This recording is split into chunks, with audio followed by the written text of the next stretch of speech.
warahmatullahi wabarakatuh. Al-Fatihah ila ruhi Sayyidina Habibina Syafi'ina Rasulillah Sayyidina Muhammad ibn Abdullah sallallahu alaihi wa ala alihi wa sahbihi wa azwajihi wa dhurriyyatihi anna Allah ya'li darajatihim bil jannah wa yanfa'una bi asrarihim wa anwarihim wa ulumihim wa nafahatihim wa barakatihim fi dini wa dunya wal akhirah wa yaj'aluna min hisbihim wa yarzuquna mahabbatahum wa yatawaffana ala millatihim wa ya'shuruna fi zumratihim bil afiyatin wa salamatin lahumul fatihah. A'udzu billahi minasy syaithanir rajim. Bismillahirrahmanirrahim. Alhamdulillahi rabbil alamin arrahmanir rahim maliki yaumiddin. Iyyaka na'budu wa iyyaka nasta'in ihdinas siratal mustaqim. Siratal ladzina an'amta 'alaihim ghairil maghdubi 'alaihim waladdallin. Amin. Bismillahirrahmanirrahim. Nawaitu ta'alluma wa ta'lima wa tadhakkura wa tadhkira wa naf'a wal intifa'a wal ifadata wal istifadata wal hitha ala tamasuki bi kitabillahi wa sunnati rasulillah sallallahu alaihi wasallam wa du'a ilal huda wa dilalata ala al khairi ibtigha'a mardatihi wa qurbihi wa thawabihi wa husnil khatimah ma'al lutfi wal afiyah wa salahil aqibah. Bismillahirrahmanirrahim. Alhamdulillahirabbil alamin wa bihi nasta'inu ala umuri dunya waddin. Wassalatu wassalamu ala Rasulillah Sayyidina wa Habibina wa Syafi'ina wa Maulana Muhammadin sallallahu alaihi wa ala alihi wa sahbihi ajma'in. Amma ba'du. Qala musanniful kitab Hadratus Syekh Sa'id bin Armiyah rahimahullah wa ghafara lahu wa liwalidayhi wa nafa'ana bi fid darain. Allahumma aftah qulubana futuhal arifin wa bihidmatika wansur alaina birahmatika ya arhamar rahimin. Ila anqal. Selesai kita membahas sifat-sifat para nabi alaihimus salatu wassalam. Selesai setelah membahas sifat para nabi, yaitu sifat pokok atau keimanan yang pokok tentang para nabi. Jumlahnya ada berapa? 4 yang wajib, 4 yang mustahil, 1 perkara yang jaiz, lawannya juga 1, maka jumlahnya ada 10. Lalu ditambah lagi berita yang harus kita imani, yang menyangkut berita yang berasal dari para nabi alaihi wassalatu wassalam. Maka ada 4 perkara. Yang pertama adalah iman bisairil anbiya. Kita harus iman tentang berita Allah mengirim para nabi. Yang kedua al-iman bisairil malaikat. Iman kepada para malaikat. Ini khobar semua ini. Ini berita dari nabi. Tanpa berita kita nggak ngerti ini.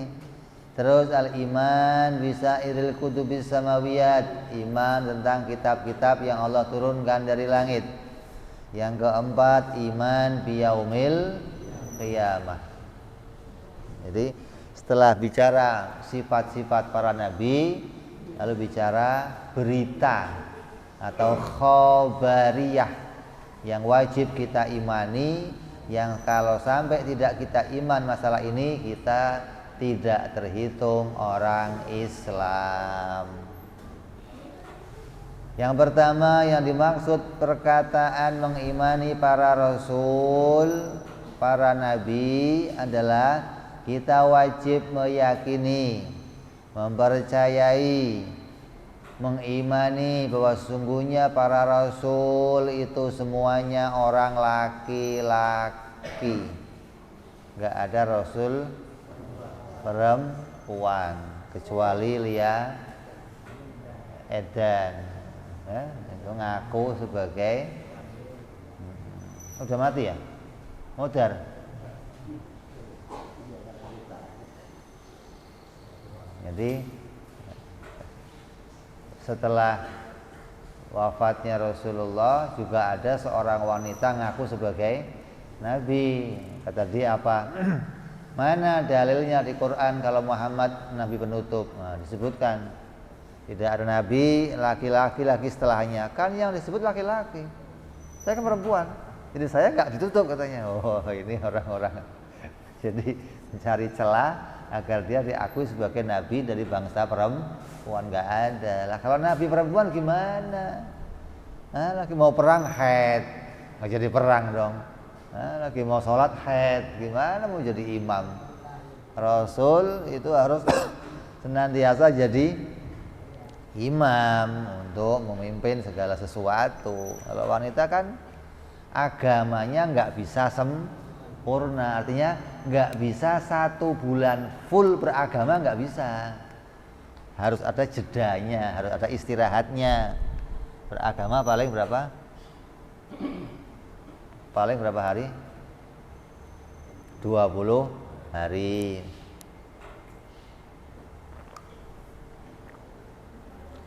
Kalau para laki-laki bisa beragama sepenuhnya, artinya 30 hari full dia bisa beragama. Tidak ada seorang laki-laki, seorang rasul dari bangsa laki-laki. Jadi wajib kita imani rasul semuanya laki-laki, tidak ada dari bangsa perempuan. Wajib mereka semuanya mempunyai 4 sifat: sidik, tabligh, amanah, dan fatona. Ini para rasul wajib punya 4 sifat tersebut. Apa bedanya dengan nabi? Oh, kalau nabi hanya mempunyai 3 sifat, yaitu sidik, amanah, dan fatona. Tidak punya sifat tabligh. Apa yang ditabligkan oleh para rasul? Nabi dan rasul kedua-duanya menerima wahyu dari Allah. Karena yang namanya nabi itu adalah seorang yang didatangi oleh malaikat Jibril. Siapapun laki-laki yang kedatangan malaikat Jibril menyampaikan berita dari Allah, maka dia nabi dan rasul. Kalau berita itu untuk dirinya saja, namanya nabi. Kalau berita itu untuk dirinya dan untuk disampaikan pada orang lain, namanya rasul. Berita apa yang diterima oleh rasul untuk disampaikan kepada yang lain? Beritanya rupanya hukum. Para rasul itu mendapatkan hukum dari Allah. Apa isi hukumnya? Wajib, sunnah, haram, makruh, mubah, sah, batal. Ini yang diterima oleh para rasul, yang diperintah disampaikan kepada manusia untuk dirinya sendiri ataupun untuk disampaikan kepada orang lain. Nabi Adam alaihissalam rasul bukan? Rasul apa bukan? Rasul. Kalau Nabi Adam bukan rasul, maka di zaman itu nggak ada larangan untuk kawin Qabil dan Habil. Kenapa kok sudah ada larangan? Berarti Nabi Adam seorang rasul. Kalau bukan, sebelumnya ada rasul lagi berarti yang bawa sebuah hukum. Tapi nggak ada manusia sebelum Nabi Adam. Ini jangan ikut sejarah. Kalau ikut sejarah ada manusia lain sebelum Nabi Adam. Ada apa itu Picontoprus apa? Elektrus, ada Homo solionsus, siapa? Semacam-macam udah. Jadi ada manusia yang sudah berkembang di dunia sebelum Nabi Adam. Kita tidak mengimani yang demikian. Kita iman manusia pertama yang Allah ciptakan adalah Nabi Adam, dan beliau sebagai nabi dan rasul menyampaikan hukum kepada manusia. Jadi setiap rasul pasti bawa hukum tadi. Ini wajib Allah perintahkan, ini haram Allah larang, ini sunnah kita kerjakan dapat pahala, ini makruh ditinggalkan rugi, ini mubah boleh kamu milih, boleh kamu mengerjakannya atau tidak. Ini hukum yang 5. Kemudian sah, kalau kamu ibadah memenuhi syarat maka ibadahnya sah. Kalau kamu sholat ibadah nggak memenuhi syarat maka ibadahnya tidak sah. Maka Nabi yang bawa ini, mana amal yang sah, mana amal yang tidak sah. Dulu zamannya Nabi Adam alaihissalam diperintahkan manusia juga untuk bersedekah atau untuk melakukan persembahan yang diperintahkan oleh Allah. Karena belum ada manusia yang lainnya, maka sedekahannya dikumpulkan di suatu tempat, bukan dibagikan tapi dikumpulkan di suatu tempat. Apabila datang api menyambar hilang maka diterima. Kalau nggak ada api menyambar maka nggak diterima. Ini sah atau batalnya yang jelasin siapa? Para rasul. Kalau kamu disambar nanti sah, kalau nggak sah. Gitu. Sekarang juga demikian, kalau kamu sholat memenuhi syaratnya seperti ini cara sholatnya maka sah sholat kamu. Kalau nggak terpenuhi syaratnya maka tidak sah sholatnya.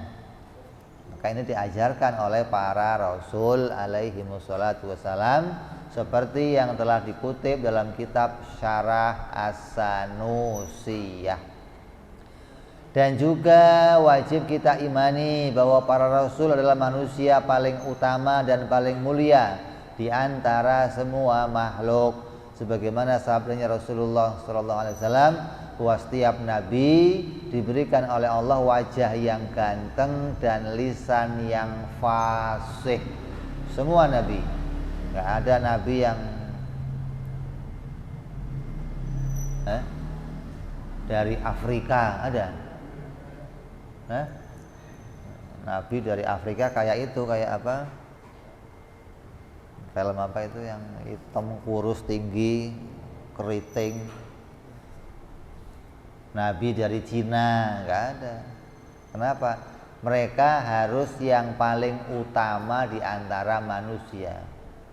Nah, sampai sekarang ini kita tergila-gila sama orang sono ya. Kalau ada orang sono datang, wah moncer dah. Tinggi, putih, ganteng, rambut pirang-pirang, matanya apa?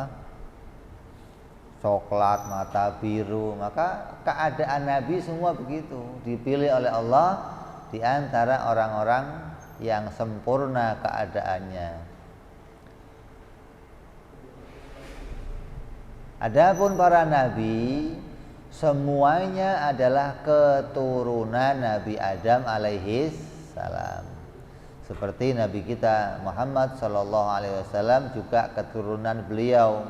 Tapi keturunan Nabi Adam ini macam-macam, ada yang dari bangsa Suryani, ada dari bangsa Kipti, ada dari bangsa Arabi. Maka masing-masing menurunkan nabi yang berbeda-beda. Dan nabi yang ada sampai kepada kita adalah dari bangsa Arab, namanya Nabi Muhammad sallallahu alaihi wasallam. Adapun para nabi itu hanya punya 3 sifat: sidik, amanah, dan fatonah. Berarti dia nggak punya apa? Tabligh berarti dia nggak mendapatkan wahyu dari Allah yang rupanya 5 hukum tadi atau 7 hukum, wajib, sunnah, haram, makruh, mubah, sah dan batal. Nabi nggak dapat ini. Lah, Nabi nyampain nggak tentang hukum itu? Nyampain. Dari mana dapatnya Nabi? Dari para rasul. Jadi Nabi itu ulama ummati ka'ambiya Bani Israil. Ulama umatku itu seperti nabi-nabi Bani Israel. Mereka menyampaikan hukum wajib, sunnah, ini dikerjakan, jangan dikerjakan. Tapi hukum yang mereka peroleh itu bukan datang langsung dari Allah, tapi hukum itu dibawa oleh para rasul. Kita, kiai-kiai, ulama-ulama setelah Nabi Muhammad juga menyampaikan hukum, ini wajib, ini haram, ini sunnah, ini makruh. Dari mana dapatnya? Dari para rasul. Jadi rasul nyampaikan kepada kita, nah kita nyampaikan kepada umat. Tapi bukan berarti kita mendapat langsung wahyu, bukan. Nabi juga begitu. Nabi juga menyampaikan hukum, tapi hukum yang disampaikan adalah hukumnya para rasul. Kalau dia zamannya rasulnya Nabi Musa, ya yang disampaikan kitab Taurat. Kalau pas zaman Nabi Isa, yang disampaikan kitab Injil, sesuai dengan rasul pada masa itu. Jadi bedanya Nabi dan Rasul, kalau Nabi ketika mendapatkan wahyu berupa hukum, maka wahyu itu untuk dirinya sendiri. Contohnya siapa? Nabi Khidir alaihi salam. Ketika mendapat wahyu bolongin kapal, itu untuk dirinya apa untuk orang lain? Untuk dirinya sendiri. Nah kalau dicontoh gimana? Wah repot, kapal-kapal pada bolong nanti. Nabi Khidir dapat perintah bunuh anak kecil. Untuk siapa itu? Untuk dirinya. Begitupun perintah-perintah nabi-nabi yang lain. Ya, apabila nabi itu mendapatkan wahyu, maka untuk dirinya, tidak berupa bangsa hukum yang 7. Ini bedanya nabi dan rasul. Kalau rasul pasti nabi. Kalau nabi belum tentu rasul. Karena yang namanya nabi itu disebut apa? Pembawa berita dari satu tempat ke tempat yang lain, pembawa berita. Makanya Gus Dur itu pernah ngomong, saya ini nabinya orang Aceh. Marah orang Aceh, kata siapa nabi gua? Nabi Muhammad, bukan Gus Dur. Maksudnya gua bawa berita, penyampai orang Aceh kepada Indonesia, kepada Jakarta. Jakarta nyampain lagi ke Aceh. Disebut nabi namanya. Bukan Nabiullah, bukan maksudnya. Kalau Nabiullah itu utusannya Allah, penyampai berita dari Allah. Jadi kalau kamu nyebut wartawan itu disebut nabi, boleh enggak? Boleh. Nabi secara bahasa gitu loh. Secara bahasa atau orang Arab nyebut nabi itu apa sih? Yang nyampein berita. Ya wartawan bawa apa sih? Berita. Kan disebut nabi. Terus wajib diimani pula bahwa sungguhnya para nabi dan para rasul, ini keduanya nih, nabi dan rasul ini adalah manusia yang dijaga oleh Allah, atau mereka mendapatkan penjagaan dari Allah yang disebut namanya maksum, terjaga. Semua nabi dan rasul adalah orang-orang yang maksum. Maksudnya wajib mendapatkan penjagaan dari Allah. Apa yang dijaga oleh Allah dari mereka? Allah menjauhkan mereka, menjaga mereka dari 2 perkara.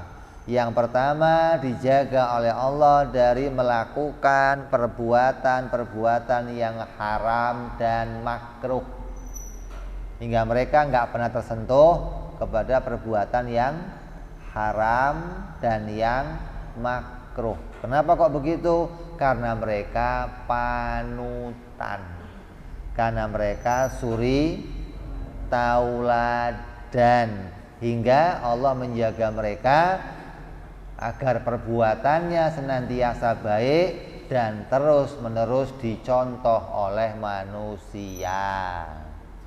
Jadi untuk menjadi baik terus dijaga oleh Allah. Kalau kita kan nggak dijaga, ya kadang kepleset, kadang kecebur, kadang mati segala sampai gitu nggak bangun lagi, sampai kecebur. Ya. Ini penjagaan dari Allah. Nah kalau ada para sahabat itu juga nggak ngelakuin maksiat, namanya apa? Oh namanya mahfud. Beda ini. Ada maksum, ada mahfud. Kalau mahfud itu menjaga diri. Kalau maksum dijaga oleh Allah. Jadi kalau kita sampai nggak ngelakuin maksiat, berarti kita menjaga diri kita, namanya mahfud. Orang-orang yang menjaga dirinya, orang-orang yang afifah, yang melindungi dirinya dari segala macam kekotoran dan kemaksiatan. Yang kedua, Allah menjaga mereka dari mempunyai sifat-sifat yang menurunkan derajat kemuliaannya. Jadi Allah menjaga dua perkara, tidak ngelakuin maksiat dan tidak punya sifat-sifat yang merendahkannya. Kenapa? Karena dia menyandang dirinya sebagai utusan Allah. Lah kalau ada utusan Allah kok punya sifat-sifat yang jelek, nanti dicemooh. Masa sih Allah ngutus orang kupingnya kecil satu, kenapa nggak dicemooh? Masa sih Allah ngutus orang pesek begitu, emang nggak ada yang lain apa? Jadi, kalau kita yang ngutus pantes. Oh, ini utusan siapa? Oh utusannya Pak Lurah. Kok begini? Adanya cuman ini Pak. Pantes namanya kepepet Pak, nggak ada yang lain. Lah kalau utusan Allah, oh enggak begitu. Allah ciptakan secara khusus, Allah pilih secara khusus, hingga mereka punya sifat-sifat yang khusus. Fisiknya semuanya sempurna, rambutnya sempurna, tangannya sempurna, semuanya sempurna. Coba kita lihat bagaimana sifat-sifat Nabi kita Muhammad sallallahu alaihi wasallam. Kalau jalan, wanginya sudah tercium. Kalau dia duduk di suatu tempat, dia pergi, orang tahu Rasul dari sini tadi ya. Iya, kenapa? Aroma wanginya tercium. Ini tanda-tanda di antara penjagaan Allah bahwa mereka diberikan sifat-sifat yang mulia. Kalau bicara, kalau berjalan, senyumannya, kewibawaannya, parasnya, ini merupakan sebuah penjagaan dari Allah Subhanahu wa ta'ala. Jadi kalau kamu dengar cerita-cerita ada nabi ngelakuin maksiat, atau ada nabi punya sifat yang cacat, maka cerita itu harus kita tepis, atau jangan ikut-ikut kita ceritakan lagi kepada orang lain. Udah biarin mereka yang cerita, kita nggak usah ngurusin cerita-cerita yang begitu. Kita cari cerita yang aman-aman saja, yang berasal dari ulama kita yang jelas, yang sesuai dengan akidah kita, sesuai dengan prinsip keimanan kita, bahwa Allah menjaga mereka dari segala macam kemaksiatan dan sifat-sifat yang buruk, sifat-sifat yang mencacati. Sejak kapan Allah menjaga para nabi dan rasul? Sejak mereka lahir. Ini kesepakatannya para ulama. Kenapa kok begitu? Karena ada yang mengatakan Nabi dan Rasul dijaga oleh Allah sejak mereka diangkat. Berarti Rasulullah itu tidak ngelakuin maksiat setelah usia 40 tahun. Sebelumnya ya pernah ngelakuin salah-salah. Kenapa? Kan belum jadi nabi. Nabi Musa juga begitu. Sebelum jadi nabi kan pernah bunuh orang, pernah berantem, pernah begini jadi preman lah gitulah. Nabi preman duluan gimana gitu. Ini yang demikian kita tidak meyakininya atau tidak mengimaninya. Kita mengimani sesuai apa yang menjadi kesepakatan para ulama bahwa Nabi dan Rasul dijaga oleh Allah sejak mereka lahir. Bahkan sebelum lahir pun dijaga oleh Allah. Apa penjagaan Allah? Dipilihkan orang tua yang baik, dipilihkan tempat lahir yang baik, dipilihkan sahabat-sahabat yang baik. Tanda Allah menjaga mereka. Bukan lahirnya di kandang embek. Kamu Nabi di kandang embek gimana? Ada yang Nabi lahirnya di tempat-tempat yang tidak selayaknya. Ini enggak demikian. Allah memilih tempat-tempat yang mulia. Allah menjaga mereka. Allah mengagungkan mereka. Nabi Musa alaihissalam, ibunya khawatir Nabi Musa lahir pas tanggal ganjil. Lahir pas tanggal ganjil.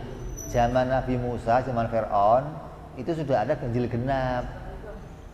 Kalau yang lahir ganjil harus dibunuh.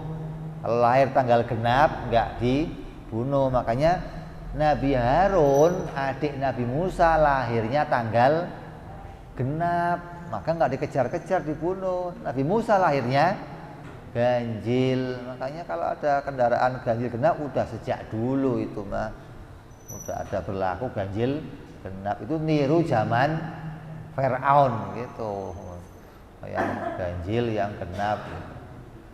Nabi Musa lahirnya pas tanggal ganjil karena khawatir dikejar-kejar.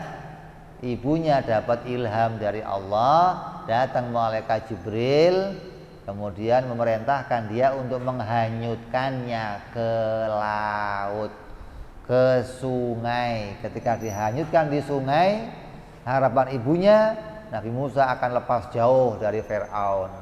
Ternyata yang Allah jalankan berbeda. Air sungai itu berjalan membawa tempat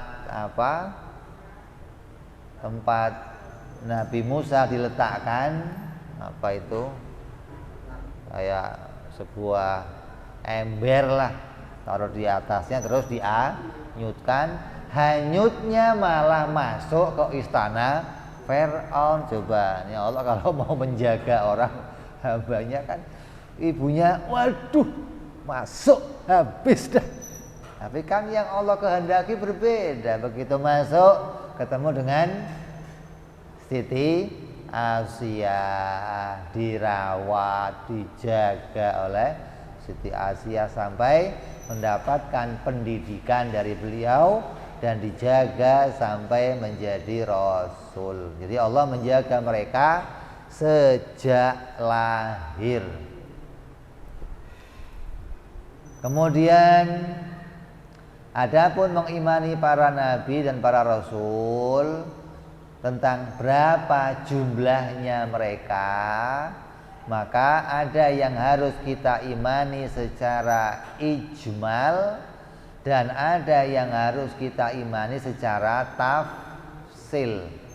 Artinya ada nabi-nabi yang cukup kita imani bahwa jumlah mereka banyak. Berapa? Jumlah seluruh nabi dan rasul berapa? Banyak. Tidak diketahui berapa jumlahnya, karena tidak ada hadis, tidak ada sebutan Al-Quran yang menceritakan tentang berapa jumlah mereka secara spesifik. Adapun ulama yang memberikan berita ini berbeda-beda jumlahnya. Ada yang mengatakan jumlahnya Rasul 313. Ada yang mengatakan 314. Ada yang mengatakan 315. Jadi yang kita pilih yang mana? Khilaf.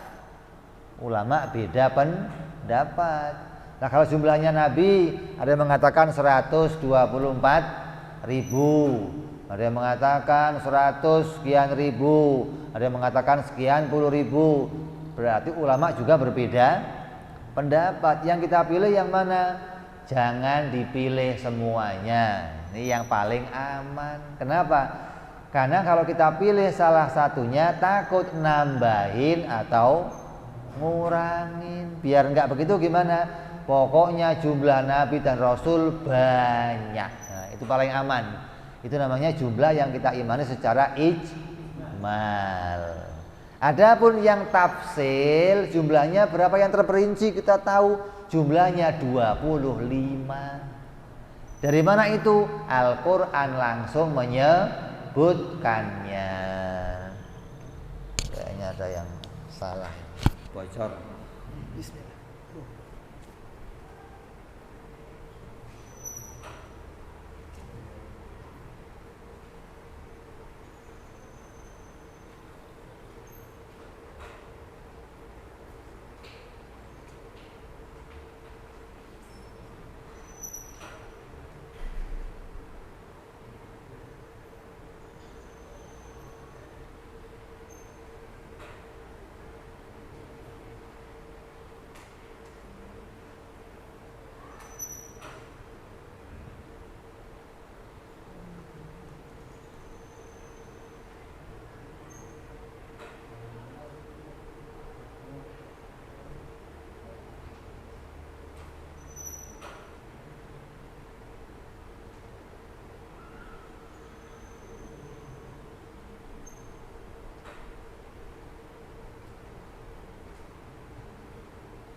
Kita teruskan.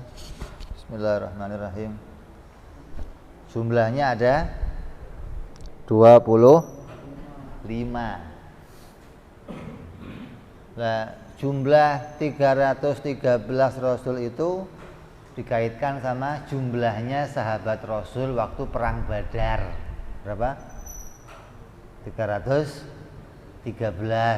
Dan mengatakan, oh jumlahnya Rasul sama dengan jumlahnya pasukan Nabi waktu pertama kali perang. Di zaman perang namanya perang Badar, jumlah 313. Kalau jumlahnya Nabi berapa? 124.000 Nabi. Kenapa dihitung begitu? Dikatakan jumlahnya sama dengan jumlahnya sahabat Rasul yang ada pada zaman itu sahabatnya Nabi jumlahnya 124.000 orang. Jumlahnya wali dari generasi ke generasi terus sampai sekarang jumlahnya juga 124.000 orang. Jadi di satu hari, sekarang hari ini nih, mau dihitung jumlahnya wali seluruhnya berapa? 124.000. Besok sama terus, nggak pernah berkurang. Mati satu ganti, mati satu ganti. Makanya kamu daftar, barangkali ada, udah daftar? Lah iya dong, kalau nggak daftar gimana? Lah cara daftarnya bagaimana? Ya ngaji ini, nggak ada wali, nggak bertauhid, nggak ada. Ngaji tauhid ini sama saja kamu mendaftar sebagai wali-walinya Allah Subhanahu wa ta'ala, bukan hanya sebagai ahli surga saja. Di dunia kita bisa jadi walinya Allah. Kenapa? Karena kita mengenal kepada Allah. Bagaimana kita bisa menjadi seorang yang cinta kalau enggak kenal? Bagaimana jadi kekasih kalau enggak kenal? Tak kenal maka tak. Nah, itu hafal kamu. Jadi kalau ada pengajian ini maka diikuti agar apa? Tujuannya kita mau mendaftar jadi wali-walinya Allah Subhanahu wa ta'ala. Jadi kalau ada kekosongan itu segera diganti. Tapi kita ikut madhab yang paling aman saja, yaitu madhab jumlahnya banyak. Sudah, kita nggak usah itu berapa jumlahnya, pokoknya banyak dah. Karena di Quran sendiri dikatakan apa? Sebagian kami ceritakan dan sebagian tidak kami ceritakan. Qurannya ngomong begitu. Kalau begitu kan berarti ada yang disimpan oleh Allah yang kita nggak tahu kalau dia menjadi nabinya Allah. Kayak cerita-cerita tentang apa? Kitab. Pembawa kitab Weda, pembawa kitab apa yang ditulis oleh orang-orang India, oleh orang-orang apa yang lain, dikatakan pembawanya itu pasti para nabi. Karena nggak akan ada dia jadi nabi, nggak akan dapat dia pencerahan kalau dia nggak menjadi nabinya Allah. Hanya saja kadang pengikutnya kemudian menyelewengkan ajarannya, kayak Siti Jenar itu diselewengkan ajarannya, kemudian dibawa keluar dari jalur yang benar. Tapi kita tahu itu nabi dari mana? Kalau isi kitabnya itu menceritakan tentang akan datangnya nabi akhir zaman. Oh, itu pasti nabi yang bawa, nggak mungkin. Di kitab Weda ada, di kitabnya orang-orang India ada, di kitabnya orang-orang Buddha ada. Cerita akan datangnya apa?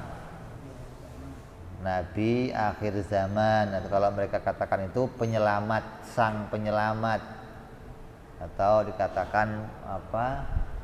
Ratu Piningit apa? Sang pembawa.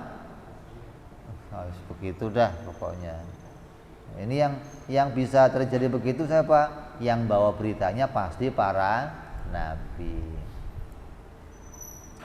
Lah adapun yang 25 itu diceritakan secara jelas oleh Al-Qur'an, diperincikan secara jelas oleh Al-Qur'an hingga cerita mereka diketahui oleh ulama.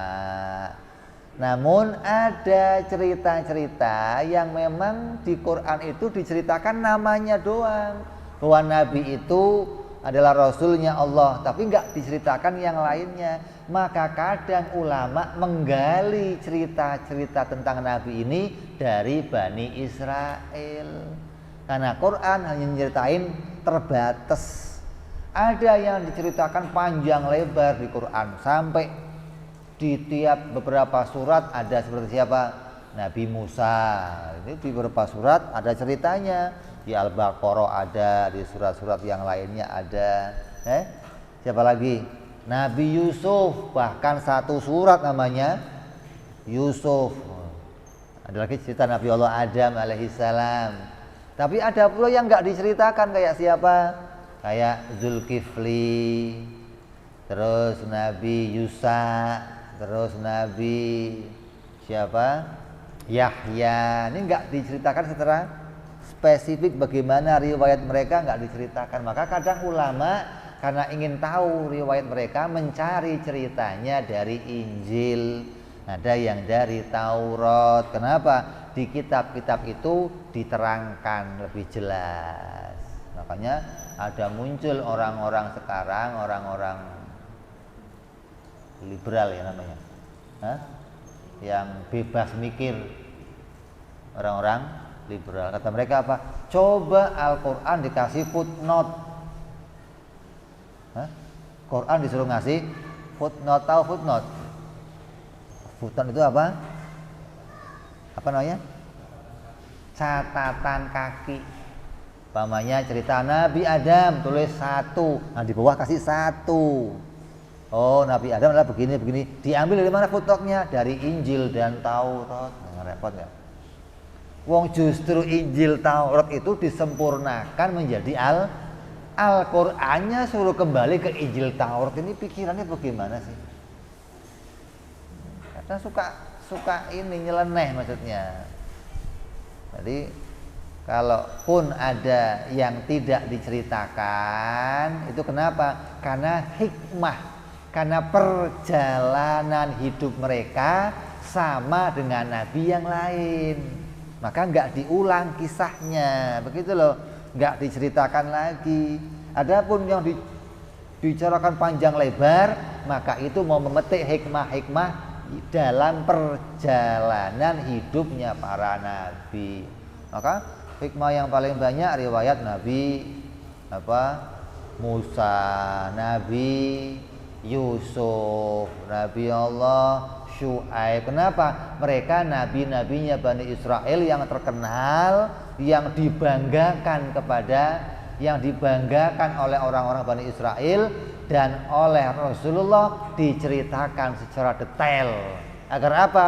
Mereka bingung, kok Muhammad ngerti, padahal nggak pernah ngaji Taurat, nggak pernah baca Injil, kok ngerti cerita Nabi Musa secara detail. Dari mana taunya? Oh pasti wahyu dari Allah. Ini hikmah, tujuannya ke arah itu.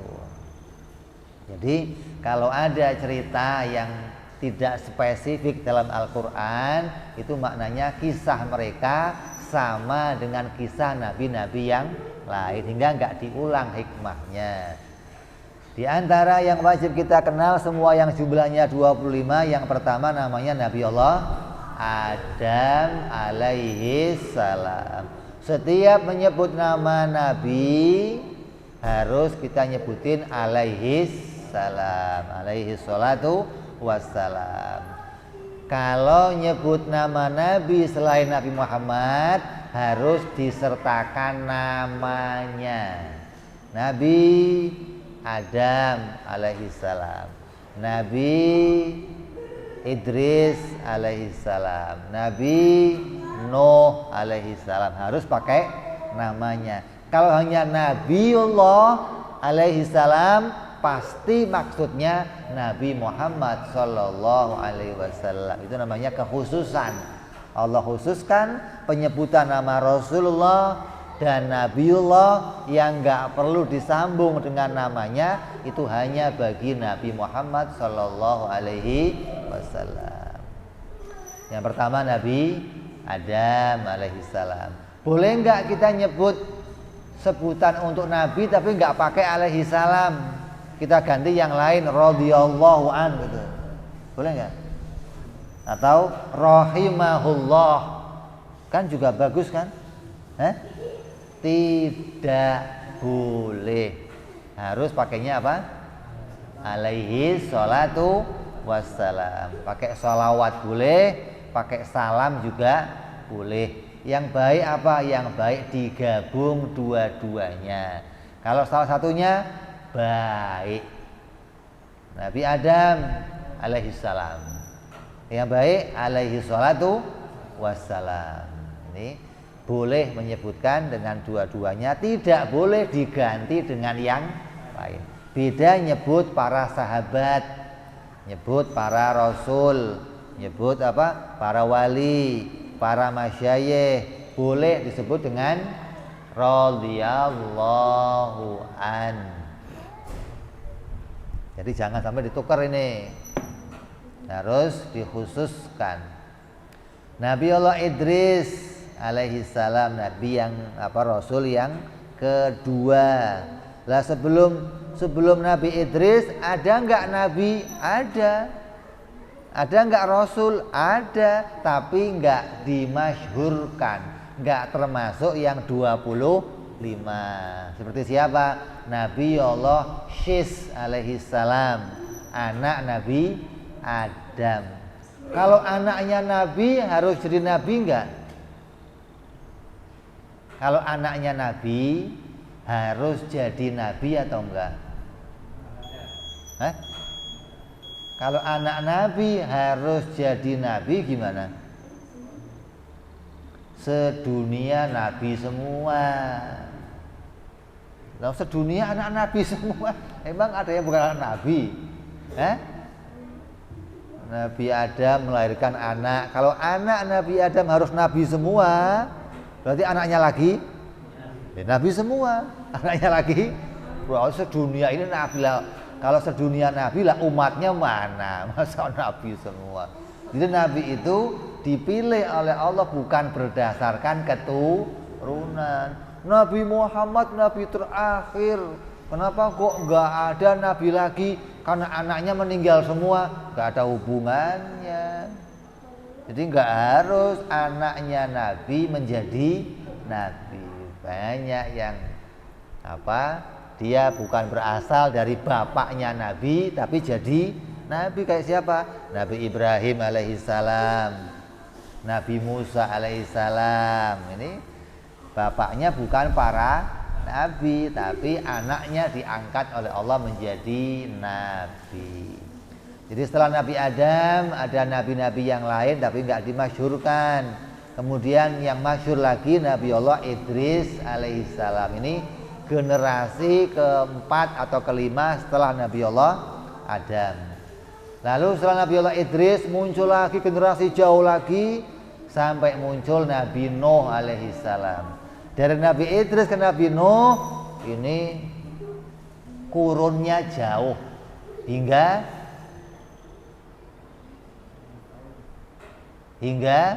banyak orang-orang yang sudah tidak mengenal agama. Coba. Maka Nabi Nuh adalah rasul yang pertama yang mendakwai mereka untuk masuk ke dalam agama Islam.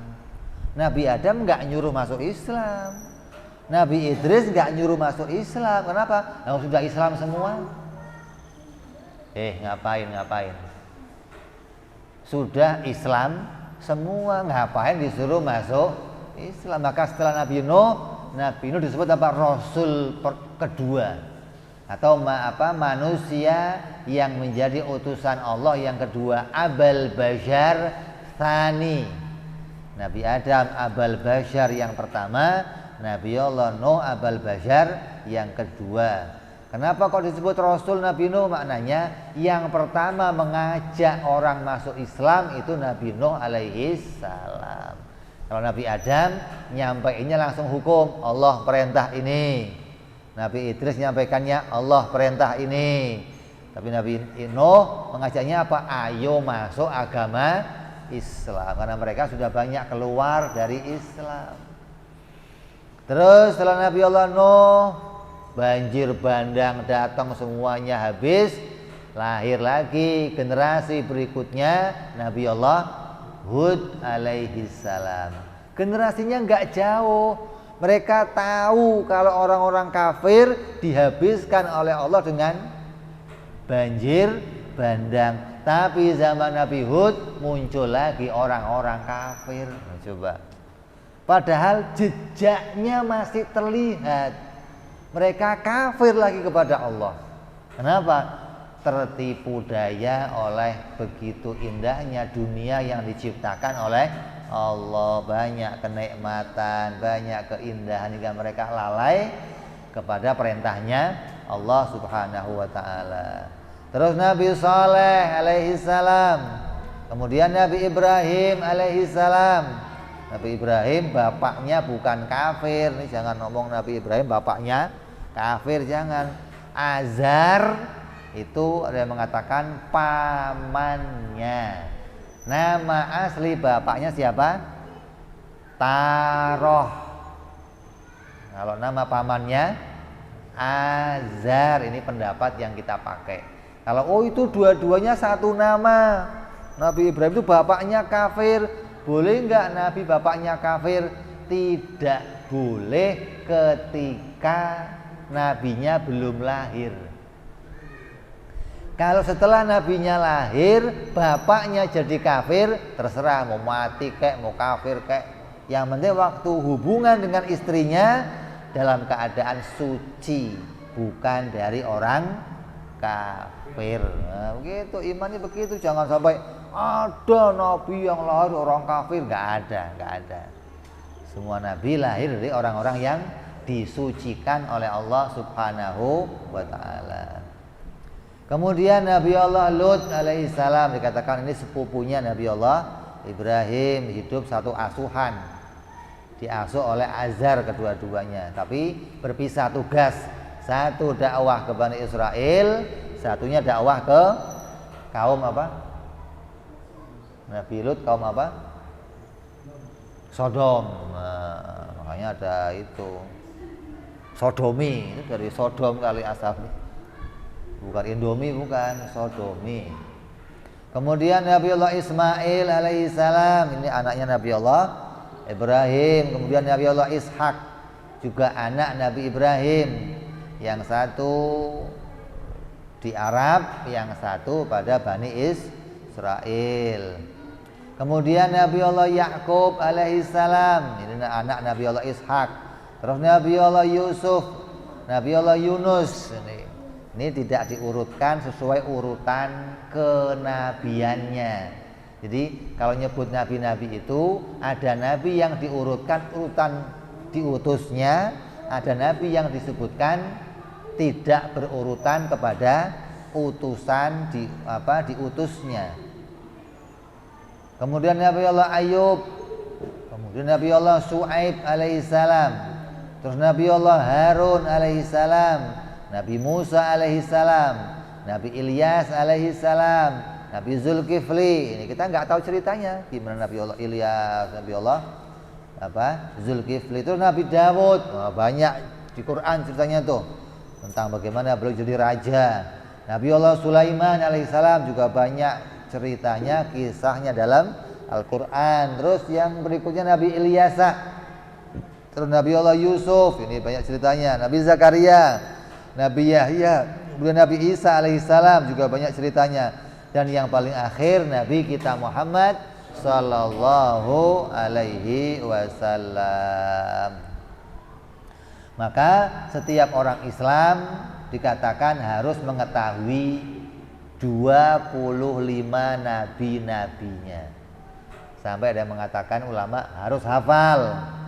Kalau nggak hafal gimana, dosa. Tapi yang paling kuat, yang muktamad bukan menghafalkan tapi tahu. Artinya tahu itu tahu tentang namanya kalau disebutkan. Umpama disebutkan Nabi Adam, tahu enggak? Oh iya, Nabi. Ibrahim siapa? Nabi. Zulkifli siapa? Nabi. Isa siapa? Nabi. Dia bisa mengetahui kalau itu seorang nabi. Kalau disebutkan nama yang lainnya, dia tahu itu bukan nabi, maka sudah cukup. Tapi kalau disebut Ibrahim, tahu enggak? Enggak tahu saya. Dosa. Karena dia enggak kenal Nabiullah yang wajib diimani.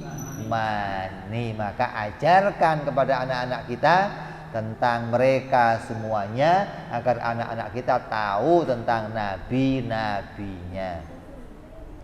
Dalilnya 25 nabi ini disebutkan dalam Al-Qur'anul Karim. Dalilnya qat'i, dalilnya jelas langsung dalam Al-Qur'an. Ini batasan di mana kita mengimani para nabi dan rasul. Jadi iman sama nabi bukan yakin Allah itu punya nabi selain Nabi Muhammad, bukan cuma segitu. Tapi iman siapa mereka, bagaimana sifat mereka, bagaimana keadaan mereka. Ini harus pula diketahui sebagai dasar keimanan. Mudah-mudahan Allah jadikan iman kita iman yang bersih, iman yang baik, iman yang kuat, iman yang diterima oleh Allah sampai nanti di akhirat, iman yang membawa kita selamat di dunia sampai di akhirat nanti. Amin ya rabbal alamin. Ini saja, kita akan sambung yang akan datang. Wa ila hadratin nabi. Al-Fatihah. A'udzu billahi minasyaitonir rajim. Bismillahirrahmanirrahim. Alhamdulillahi rabbil alamin. Arrahmanir rahim. Maliki yaumiddin. Iyyaka na'budu wa iyyaka nasta'in. Ihdinas siratal mustaqim. Siratal ladzina an'amta 'alaihim ghairil maghdubi 'alaihim waladdallin. Amin. Ya Rabbana i'tarafna bi annana qatarafna wa annana asrafna 'ala ladha ashrafna fatub 'alaina tauba taghsilu kulli hauba fasqalana aurati wa amini rawati waghfir li walidina rabbi wa mauludina wal ali wal ihwani wa sairil hillani wa kulli dhi mahabbah au jiratin au suhbah wal muslimina ajma' amin rabbi isma' fadlan wa judan mannan la biktisabi minna bil mustafa rasulina dhabi kulli suli salla wa salam rabbi alaihi adal habbi wa alihi wa sahbihi dada ta'si suhbi walhamdulillahi fil badi wa tanahi subhana rabbika rabbil izzati amma yasifun salamun alal mursalin walhamdulillahi rabbil alamin. Assalamualaikum warahmatullahi wabarakatuh.